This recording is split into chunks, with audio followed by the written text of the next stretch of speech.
Lance, I wonder if you've addressed at all rankings, or if your team has, or if you're aware of any chatter going on about where you guys sit. I have not. Never have. National recognition as a whole is something that obviously we strive for, but we don't control. So let's go back to what we can control, and that if you spend a lot of time worrying about if you should or shouldn't be, you probably won't be very long anyway. So as far as chatter goes, I'm not in that group text. Okay. It makes good stories, and again, I want to keep this team in a good mindset, staying focused on Iowa State. And we left a lot of things out there Saturday we have to get better at. And I don't know if you can keep winning games as some of those things stack up at you in the wrong time. When you look ahead at your schedule, strength of schedule is pretty good right now. You obviously have some good wins, a couple good road wins. But what do you tell these guys about what's ahead and Big 12 conference play? And does anything have to change there mindset-wise? What we talk about is Iowa State. I'm sorry. It's what it has to be. We talk about it's a conference games here on out, but we don't get specific about that. This group knows how competitive it is and where we've been in the past and where we're going to have to be to keep moving forward. Playing West Virginia a few weeks ago, it's not like it's conference opener time, so it's a little different for us, so I don't have to talk about that. So we're kind of in a routine of where, we're not hitting those new things or too much. I've kind of, here's Monday's schedule, here's what we do, Tuesday's schedule, and kind of stay focused from there. But what about Iowa State? They're physical, well coached. I mean, Matt does an outstanding job, and as I've said before, that's a program in many ways that we look to emulate, and I don't view that at all as a negative. It's a high compliment to Matt Campbell and his staff, and where we want to be in consistency. I wonder, you talk about the recognition, the attention. I wonder, what does it look like if you keep winning? Have you thought about that? Not really. There's we get new visitors and people that are coming, and that's really neat. And I think I look at it more of how will you balance the distractions of answering these questions, not just as a head coach, but to your players more importantly, and people telling you that you're doing a good job, but staying grounded and hungry and making sure you have time to prepare and do those things. You look at what it can do to help your program in recruiting, whether that be with high school players or others. When that's appropriate, you look at what it can do for a community and a university, what it can do in alumni relations, and things that you need to keep your program moving in the right direction, and really for us many times to help us catch up. So there's a lot of things that can benefit, but do I spend when I'm needed, but win or lose if I need to be involved with boosters and donors, and of course recruiting's a daily thing. So you try to do that. If you get too distracted or consumed with it, I think it can be like I said, this will be just a blip. With Iowa State, it's obviously a lot of new faces on both sides of the ball. Is this team different than the one you saw last year, or I guess walk us through kind of maybe some differences? Some different faces in that, but schematically and what they're doing again and how they're finding ways to utilize their personnel very well. They lost a lot of really good football players, but you could see again, and when I talk about my respect to Matt Campbell and the staff and the program of what they've done, is because you could see they didn't, have to go out and add a lot to keep themselves going in the direction, which goes again to culture and development and retention and all the things you strive for. So that's why, again, this will be a very challenging day. And obviously, Kai didn't play on Saturday. I guess what is the issue with him, and what's the status of him for this week? he's got lower. What's the right one they use these days? Lower extremity. Is that the vague one that we use? Yeah, lower extremity. And he's working through it. It's day to day type of thing. He's out there, but he's not full speed, and we'll see where it goes. And that was, something that we anticipated as it went on. It was from the Houston game.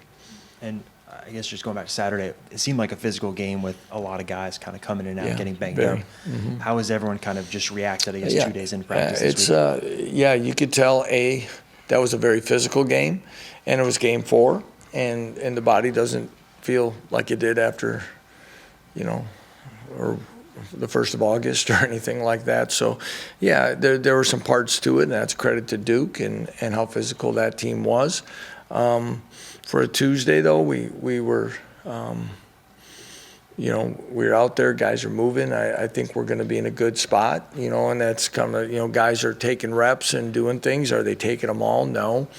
But I think that's probably standard across the country. Iowa State starting quarterback Hunter Beckers has thrown 10 touchdown passes so far. Yeah, again, I don't know a ton about them. I've seen some articles like before, whether or not they should have gone out and looked for somebody. But again, there's a guy that's learned under an excellent quarterback, a consistent system. When I talk about the continuity and my respect for them, one of the things that, again, I think we've done a decent job of, but they as well, is consistency within their staff. So the same message and learning the system and being there and having patience, which is tough in today's college football world. You can see a young man who's executing with confidence and understanding of where he needs to go with the ball, and he's making all the throws for them. Coach, for a piece I'm working on for just a little bit down the road, could you ask you a question about Sam Burt, the importance of a guy like that in general as you're turning a program around, and Sam specifically, what he brings to the program? He's such a great young man for many reasons. He's the only married guy on the team, which puts a whole different thing on his plate and understanding. And he was injured in the first game last year, and I think we've talked that story a little bit. But again, if anybody's new, he came back halfway through the year and had a chance, and I brought him in and asked him about would he consider redshirting, because again, his passion and pride for this program and our university in this state was something that I thought was special, and I thought it could be impactful for a young football team, as young as we were, to kind of help lead this program, through tough times. And he went and thought about it, came back, said yes, and then we sat down and talked about what he just asked if his thing was, he said he'd do it. He had 3 games to play. He just asked to play the K-State game because wanted to play in the rival game. So other than that, his unselfishness, his leadership of what he gives us in consistency, and he's been doing it in such a humble way. You're really happy for everyone in the locker room, but there's guys like Sam that have been through, let alone that could have easily, like others have, just played it out or elected to leave with eligibility remaining. I really respect everything about him. Coach, I have just one more. Also, maybe just a little bit down the road, but you mentioned about the impact of the excitement around the program on university life.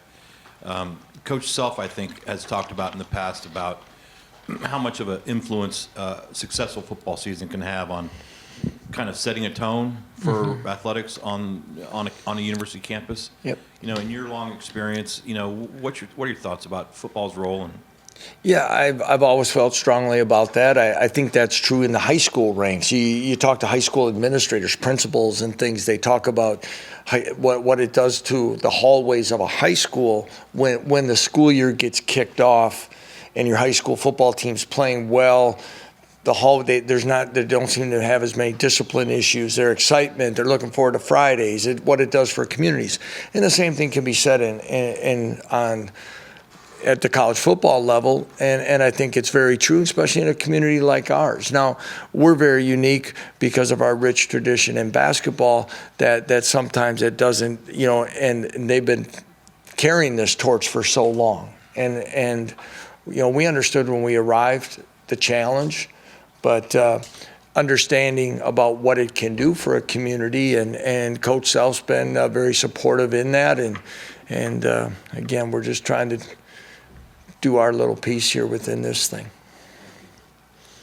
Lance, I think last year you also talked about Iowa State being a program that you're sort of looking to. Mm-hmm. Is there anything that you feel like you learned from the matchup last year, whether it was how you want to build this program or just the team itself? Yeah, it was. That was one of the biggest games where I walked that they looked a lot different than we did. It also, like when we pulled up to their facilities, how much different that was. I mean, that was an eye-opening, humbling, 30 some hours there. It was, but it also helped start setting my expectations, what I need to do here as the head football coach. So. Does Iowa State do anything similarly to any of the previous opponents you guys have played? Not defensively, not much there. Offensively, yeah, I think there's a lot. I mean, everybody's kind of in the same boats of some of the play action stuff and that, but they're very multiple. They do some things that we're doing with, they do a great job with tight ends. They had a pair last year that were pretty special, but they still have some quality guys there. Their run game, play action stuff, I think is very similar, but again, it comes down to execution. Quick follow-up to that. You mentioned the defense is different. What's so different about their defense? Well, a little more three-man front. Coach Hecox has done an outstanding job, and he's been with them the whole time. They give you some varied looks and some things with kind of an extra hybrid with an extra safety, and they move some things around there that, that last year is very challenging to us and will be again on Saturday. You mentioned some things you left on the field or areas you still want to clean up and need to clean up. Mm-hmm. What's at the top of that list? And oh, geez. I also wonder what more you want to see from your defense. Well, I think defensively, again, there's, consistent, but we got to get some stops when we need to. We had 2 personal fouls and a pass interference call. I mean, now we can debate those and can and will or whatever, but they're not going to change. But we had 4 fourth quarter penalties, so I guess I could start there and work backwards. But 4 fourth quarter penalties, that's not something that we like. I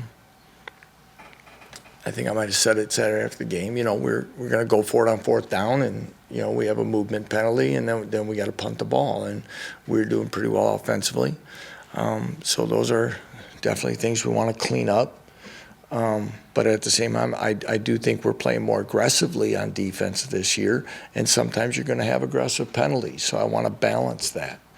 I don't. The late hit that Lonnie had on the quarterback, I get it. It was. Nothing against the crew, but as ACC crew, and you got into the fake slide last year, and they're going to be called that really tight, and they did, and so be it. You go to the beginning of the game, what do we want to clean up? You want to be able to punch it in from the 1, okay? And there's different things there. So that, and then we got to win the turnover battle. Can't turn it over in the red zone, and so. It's kind of been said to me, and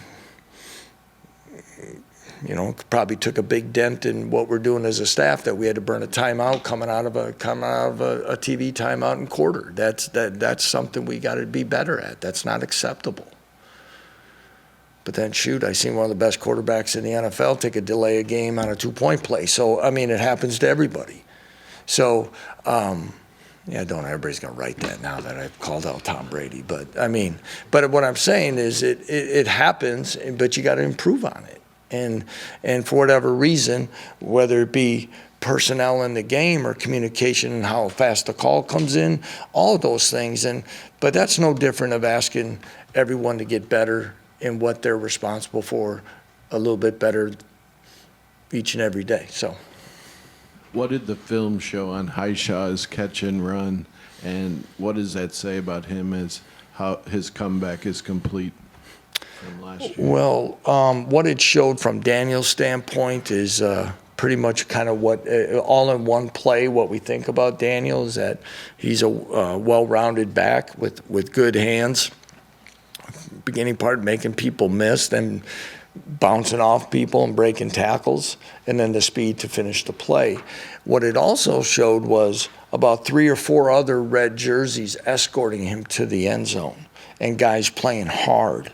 And Stephen McBride was one that came in and got a screen block at the end to assure it the touchdown, and it showed guys finishing plays. So there's a lot of things there, but again, I think, Gary, what you're alluding to is that, Daniel Highshaw is a pretty good running back that has a lot to offer this team, and he's going to continue to help us in many ways. And on Marvin Grant's hit, the crowd was really thrilled by that. What did that play signify? Well, one thing, Marvin's, you have 2 safeties in Marvin and Kenny that are physical, and will really bring it. It put it in a position because you wish you just kind of wrap up it probably instead of just with the shoulder, but it was a clean hit, it was a physical hit, and it's kind of like you say, those are ones that you hope are seen right away, so you can kind of keep feeding off the hit instead of having a 2-minute delay. But yeah, it was a big play, and I think one that's going to help Marvin in his confidence as he's transitioning here with new terminology and a different defense. I'm wondering for you holistically, what do you feel like is the next step you'd like to see the team take, whether it be kind of next few weeks before the bye week or just before the end of the season? Continue steady improvement. I think there's some things that I watch what I say because then I'll jinx it or something, but, we got to continue to prevent big plays. Can you, again, be well-rounded in everything we're doing, whether it be defensively, stopping run and pass. I mean, one thing we haven't talked about is I think we're more aggressive up front. And then you see Eddie Wilson make a play in a critical time. Okay, we're doing those things. We just want to be more consistent with that, be consistent in the pass game, pass defense.